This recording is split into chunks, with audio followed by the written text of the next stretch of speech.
أنا أقول بيننا وبينكم السلف، بيننا وبينكم الكتب. ثم قال وأن يجعلك ممن إذا أعطي شكر وإذا ابتلي صبر وإذا أذنب استغفر. Et qu'il fasse de toi quelqu'un qui, si on lui donne, fait preuve de reconnaissance, s'il subit une épreuve, patiente, et s'il commet un péché, demande pardon à son Seigneur. Le cheikh invoqua par ces trois choses qui regroupent à elles trois tout le bien. Il n'y a pas un bien qui sort de ces trois choses. Voilà pourquoi il dit juste après فَإِنَّ هَؤُلَاءِ الثَّلَاثِ عُنْوَانُ السَّعَادَةِ.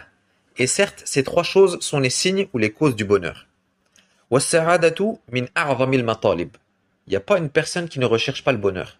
Même les kuffars écrivent des livres et font des conférences sur ce sujet. Comment atteindre le bonheur. Il y en a même qui se droguent pour parvenir à ce but. Mais le bonheur, as-sa'ada, ne s'obtient que par trois choses. Al-shukr, wal-sabr, wal-istighfar.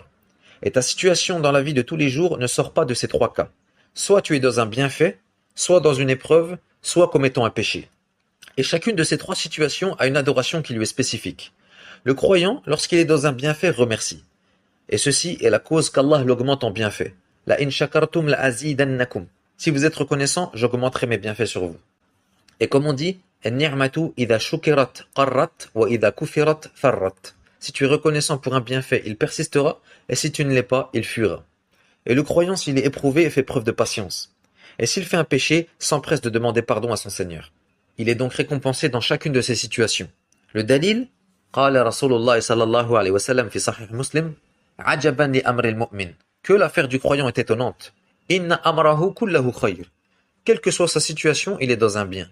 Wa laysa dhalika li ahadin illa lil mu'min. In asabathu sarra shakara fa kana khayran lah. Si un bienfait le touche, il est reconnaissant et c'est donc un bien pour lui. Wa in asabathu darra sabara fa kana khayran lah. Et si une épreuve le touche, il patiente et c'est donc un bien pour lui.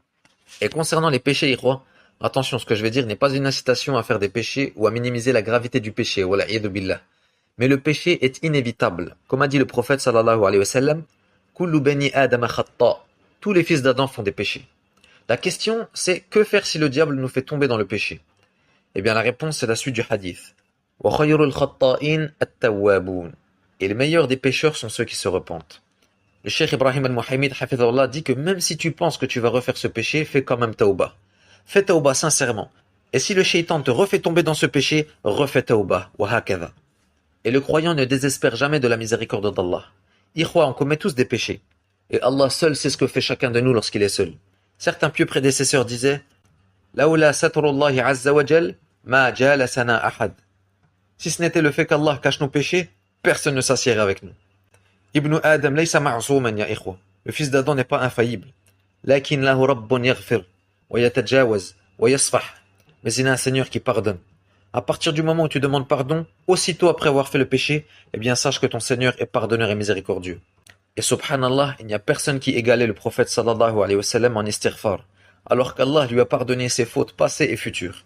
Wallahi ajib. Il sait que tout lui est pardonné, mais malgré ça, il surpasse tous les sahaba en istighfar.